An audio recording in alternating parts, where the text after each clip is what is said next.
Namaste, this is Rishikesh Writings, and today our guest is a spiritual master, Rishi Dattatreya, and today is the auspicious, a good or a big night of Lord Shiva or a Shiva Ratri.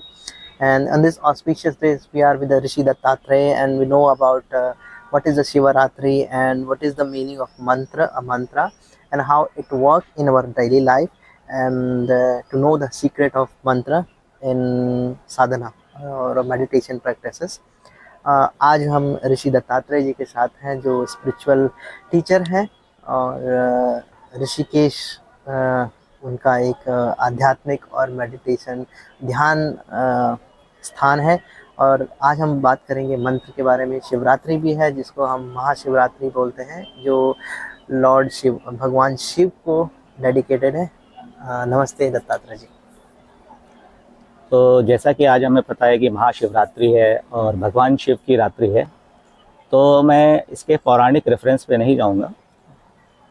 साधना की दृष्टि से, तंत्र और मंत्र की दृष्टि से यह रात्रि बड़ी महत्वपूर्ण है। कुल 3 रात्रियां ऐसी होती हैं कि जो बड़ी महत्वपूर्ण होती है तंत्र और मंत्र सिद्धि के उद्देश्य से। उसमें एक आपकी दीपावली की रात्र हो गई, काली रात्र होती है बिल्कुल, और महाशिवरात्रि हो गई, और होलिका की रात्रि। मंत्र बड़े पावरफुल होते हैं, इसलिए भगवान शिव ने क्या कर रखा है कि उन मंत्रों का कोई दुरुपयोग न कर सके, इसलिए सारे के सारे मंत्र भगवान शिव ने कील रखे हैं। तो हर मंत्र के निष्कीलन की एक प्रक्रिया है, प्रोसेस है। परंतु ये जो 3 रात्रियां होती है, इन 3 रात्रियों में कोई भी साधक मंत्र बिना निष्कीलन किए, क्योंकि शिव उन रात्रियों को, मंत्रों को स्वतंत्र छोड़ देते हैं, तो साधना करके उन मंत्रों को सिद्ध कर सकता है। तो जैसे उदाहरण के तौर पे हम एक मंत्र लेते हैं, श्री विद्या साधना में बाल त्रिपुर सुंदरी का मंत्र आता है। तो अब उस मंत्र की सिद्धि करनी है, तो उसका बीज मंत्र ओम ऐं क्लीं सौ।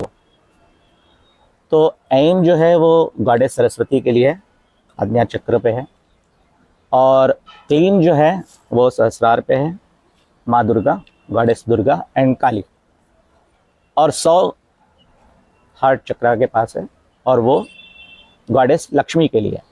तो अब श्री विद्या साधना में पहला पड़ाव बाल त्रिपुर सुंदरी का है, तो अब उसको सिद्ध करना है। तो गुरु इसके लिए आवश्यक होता है, परंतु कई लोग ऐसे होते हैं जिनको साधक होते हैं, उनको गुरु नहीं मिल पाता, तो वो स्वतः स्फूर्त भी प्रयास करते हैं। तो ये जो 3 रात्रियां हैं, ये 3 रात्रियां बहुत काम आती है मंत्र सिद्ध करने के लिए। उसमें साधक पूरे रात भर इन मंत्रों का जाप करें, प्रयास करें, यंत्र भी रखें, तंत्र है ये, और मंत्र की सिद्धि हो। तो तीनों चीज़ें जो हैं एक साथ इन रात्रियों को कर सकता है, और ये संभव है प्रत्येक मनुष्य के जीवन में। कई बार देखा गया है कि जो एक पर्टिकुलर सेक्ट है या मंत्र है, उसको इतने काउंटिंग में चैंट करना है, और उस काउंटिंग के चैंट के बाद ही मंत्र क्या है, जिस तरीके से पेड़ में फल फ्रूट लगते हैं ना, फल लगते हैं, उस तरीके से फल प्रवर्तित होता है। तो क्या सिग्निफिकेंस है मैथमेटिकल नंबर का मंत्र चैंटिंग में? बिल्कुल, mantra is a very powerful to attain any siddhi. तो मंत्र हम चैंटिंग करते हैं, नॉर्मली हमें एक ही प्रकार मालूम है कि हमें मंत्र चैंटिंग करनी है। फॉर एग्जाम्पल, तो मंत्र क्या है, पहले मैं ये बताता हूँ। मननात् त्रायते इति मंत्र। तो हम गायत्री मंत्र लेते हैं, तो गायत्री मंत्र क्या है, गायंतम त्रायते इति गायत्री। तो मननात् त्रायते इति मंत्र, तो हम उसकी रिपीटेड चैंटिंग कर रहे हैं। तो फॉर एग्जांपल हम गायत्री मंत्र लेते हैं, तो उसकी करेक्ट प्रोनाउंसिएशन, करेक्ट चैंटिंग आवश्यक है। तो कैसे है, जैसे एक एग्जांपल के तौर पे मैं बताता हूँ। ओम भूर्भुवः स्वः, ओम तत्सवितुर्वरेण्यं भर्गो देवस्य धीमहि धियो यो नः प्रचोदयात्। तो करेक्ट प्रोनाउंसिएशन ये गायत्री मंत्र का है, इसका जाप आप करते रहें। तो अब जैसे मैं इस मंत्र की चैंटिंग कर रहा हूँ, आई एम चैंटिंग दिस मंत्र, तो दिस इज कॉल्ड वैखरी, ठीक है। तो वैखरी है। अब इसके जो उत्पत्ति है, जो मूल स्थान है, वो क्या है? मुख है। तो ये पावरफुल है, powerful way of doing it. Chanting the मंत्र इज ऑल्सो वेरी पावरफुल। तो इसको वैखरी बोला जाता है। अब इससे आगे की चीज़ आती है मध्यमा। मध्यमा क्या है? मध्यमा ये है कि जैसे मैं मंत्र उच्चारण नहीं कर रहा हूँ, लेकिन मुझे मंत्र मालूम है और मैं उसको सोच रहा हूँ, आई एम थिंकिंग, तो आई एम थिंकिंग दिस मंत्र राइट हियर। लेकिन उसका जो मूल स्थान है वो क्या है? नेवल है, नेवल चक्र। वहाँ से जो है वो निकलता है मंत्र। तो अगर मैं कर रहा हूँ तो वो मध्यमा है। तो अब मध्यमा और पावरफुल हो जाता है। मध्यमा बिकम्स 108 टाइम्स पावरफुल देन वैखरी। फिर उसके बाद अब आपका आता है मध्यमा के बाद पश्यंती। अब पश्यंती आता है। तो पश्यंती, व्हाट इज पश्यंती? पश्यंती मतलब आई कैन विजुअलाइज दिस मंत्र। जैसे ये गायत्री मंत्र है, तो मैं उसको विजुअलाइज कर रहा हूँ। अब विजुअलाइज कर रहा हूँ मैं, तो सामने देख रहा हूँ उस मंत्र को। मैं ना तो चैंट कर रहा हूँ, ना तो सोच रहा हूँ। दृष्टा हो गया उसका एक तरह से। लेकिन उसका जो मूल उद्गम है वो आकाश है। तो आकाश, तो उसका मूल उद्गम कहाँ से है? वो थ्रोट से। तो ये और पावरफुल है। कितना पावरफुल है ये पश्यंती? ये है 11,664 टाइम्स, जो कि 108 का स्क्वायर हो गया। It is more powerful than previous methods. और एक होता है परा। तो परा और पावरफुल हो जाता है। परा में क्या है कि वो मंत्र जो है वो ट्रांसेंडेंटल हो जाता है, मतलब आपके इंटेलेक्ट में वो समाहित हो जाता है। लगातार आप साधना करते रहे, जब डीपर लेवल पे आप जाते हैं तो ये और साइलेंट होता जाता है, ट्रांसेंडेंटल हो जाता है। वो कितना पावरफुल है? 12,59,712 टाइम्स, विच मीन्स 108 का क्यूब। तो इतना पावरफुल है। तो तंत्र, मंत्र और यंत्र, इन तीनों से जो है साधना होती है। जिसको जैसा लगता है वैसे वो साधना करता है। लेकिन अगर तीनों का आप साध सके तो बहुत पावरफुल है। तो वो जब इंटेलेक्ट में चला गया आपके, है ना, ट्रांसेंडेंटल हो गया, तो वो फिर उसमें कुछ करना नहीं है। वो एवर स्टेब्लिश्ड हो गया आपकी साइकी में, आपके इंटेलेक्ट में। और उसका परिणाम बहुत पावरफुल है, एक्सट्रीमली पावरफुल। तो ऐसा मंत्र साधना का जो है विज्ञान है। अगर हम तंत्र, मंत्र और यंत्र को अगर छोटी छोटी डेफिनेशन में या उसके एक्सप्लेनेशन में बोला जाए, या इसको बताने के प्रक्रिया में बोला जाए, तो क्या बोलेंगे? एक छोटा सा मीनिंग। तंत्र क्या है, मंत्र क्या है और यंत्र क्या है, और ये तीन किस तरीके से हमारे शरीर, मन, बुद्धि से अटैच है? आप सूक्ष्म शरीर की और स्थूल काया की और उसकी बात कर रहे हैं, हाँ है ना? हाँ जी। तो ये विषय थोड़ा कठिन जी। है ना? और तंत्र तो आप समझ गए जी, मतलब मंत्र मैंने आपको समझा दिया, है ना? और आपको मैंने यंत्र समझा दिया। तो यंत्र में क्या है, जैसे श्री विद्या साधना करते हैं फॉर एग्जांपल मैं बताता हूँ, तो उसमें हम एक यंत्र का निर्माण करते हैं, जो कि है ना एक फिजिकल फॉर्म हो गया उसका। और मंत्र तो आप चैंटिंग वगैरह मैंने बता दिया। जी। तो तंत्र मतलब क्या है? पूरा एक सिस्टम है जी। System of doing it. आप उसका सॉफ्टवेयर मान लो, आप मैकेनिज्म मान लो उसका, तो वो मैकेनिज्म है। और आप जो है वो जो मंत्र कर रहे हो तो वो एक एक्सप्रेशन है। और इसके साथ और यंत्र तो मैंने आपको बताया फिजिकल फॉर्म, फिजिकल रिप्रेजेंटेशन। जैसे हम पूजा करते हैं तो ईश्वर की सगुण उपासना में हम पूजा करते हैं, तो उसमें हम क्या करते हैं? पुष्प चढ़ाते हैं, अगरबत्ती दिखाते हैं, दिया दिखाते हैं।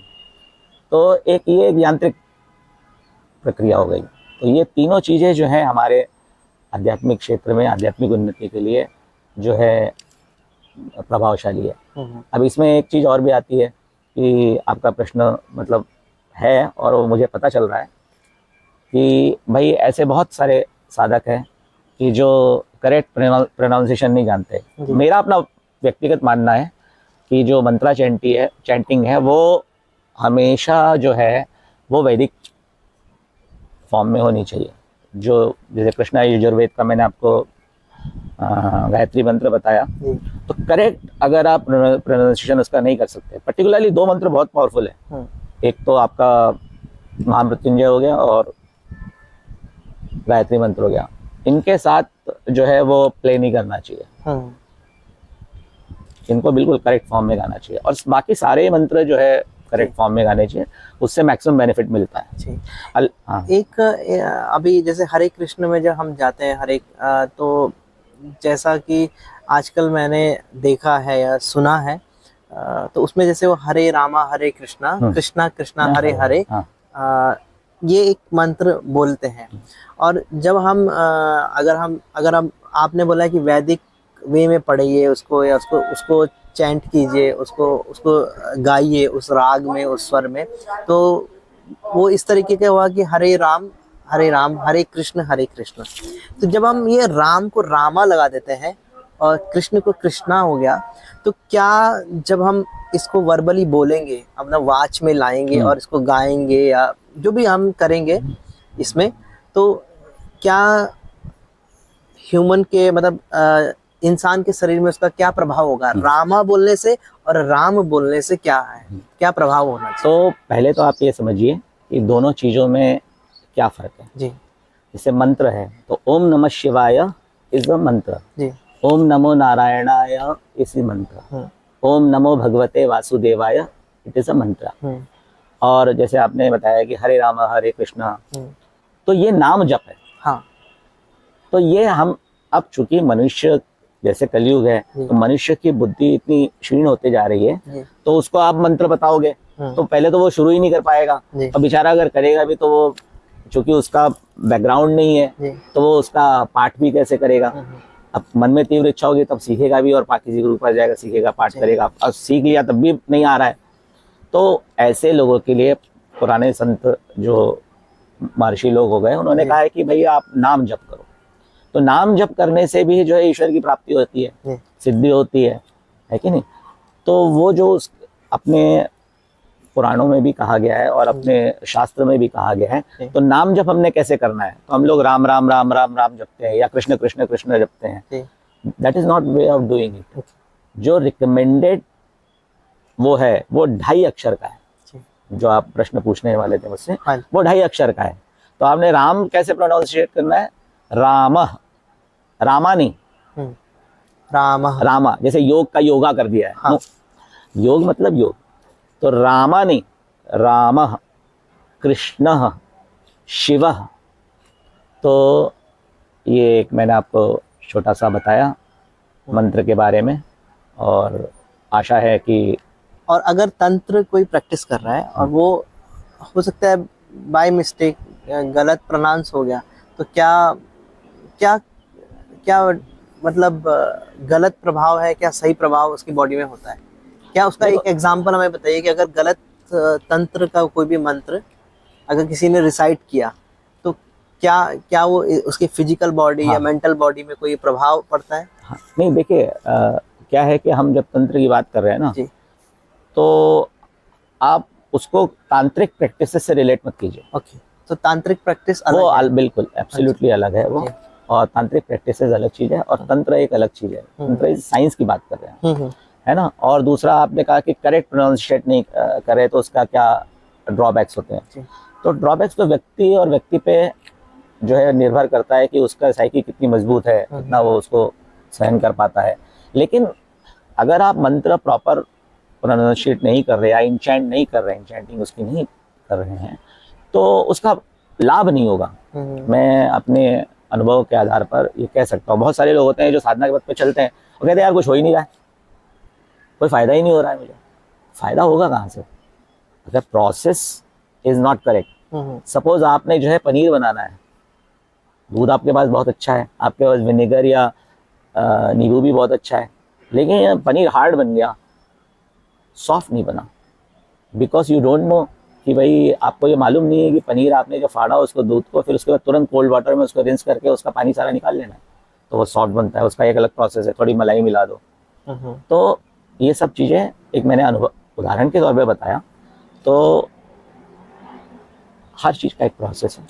हर चीज का एक महत्व अभी है। भाग दौड़ की बहुत लाइफ है, तो कुछ हम जाते जाते कुछ बताना चाहेंगे कि एक छोटा सा ध्यान किस तरीके से किया जाए, क्योंकि आजकल बहुत जगह पे है कि ध्यान करो करो, पर किसी को प्रोसेस नहीं पता। तो क्या एक छोटा सा प्रोसेस है कि बिल्कुल। ध्यान के लिए कैसे बैठे और किस तरीके से किया जाए? तो मैं आपको बताता हूँ कि जो नए साधक हैं, हम्म। तो ऋषिकेश की धरती पे हम हैं, और बड़े ही महान संतों को ऋषिकेश ने दिए हैं। जैसे स्वामी शिवानंद सरस्वती हैं, स्वामी राम हैं, चिदानंद जी रहे, चिदानंद मुनि रहे। तो मस्तराम बाबा, हम, जहाँ पे हाँ आप बैठे जी, हैं। बिल्कुल बिल्कुल। तो एक बहुत रिकमेंडेड बुक है स्वामी राम की, path of fire and light. जी। उसमें छोटी से छोटी चीज़ें, प्रिलिमिनरी चीज़ें जो है बताई गई हैं। तो जैसा आपने कहा कि नए साधकों के लिए क्या है, तो जितनी भी साधनाएं हैं उनमें सबसे महत्वपूर्ण चीज़ जो है वो श्वास है, हम्म। प्राण। प्राण को अगर आपने साध लिया तो सारी साधनाएं अपने आप जो है होती जाती है। अब हम, मैं जैसे मंत्र चैंटिंग मैंने अभी आपको करके बताई थी, तो उसमें भी श्वास जो है वो ऊपर नीचे जा रहा है, कहीं सम स्वर लग रहा है, कहीं ऊपर जा रहा है। ठीक है, तो अगर आप ध्यान से सुनेंगे तो उसमें ऐसा है ना, प्रचोदयात, तो उसमें 2 स्वर ऊपर लग गया।